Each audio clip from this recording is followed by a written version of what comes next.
Mŕtvolu v značnom štádiu rozkladu našli včera večer v Bardejove. Telo podľa všetkého ležalo pri rieke neďaleko nákupného centra už niekoľko dní.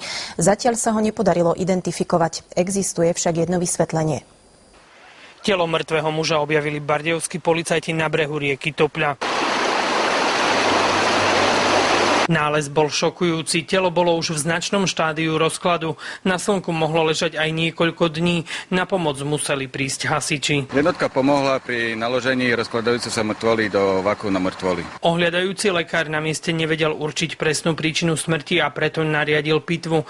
Tá už predbežne vylúčila cudzie zavinenie. Stále však nie je známa totožnosť muža. K zisteniu totožnosti nebohého muža polícia odobrala vzorky DNA, ktoré budú zaslané na expertízu. Policajti na mieste zaistili tiež peňaženku a doklady. Aj tie môžu pomôcť pri pátraní po totožnosti muža. V Bardejove je v súčasnosti vyhlásené pátranie po stratenom 91-ročnom mužovi.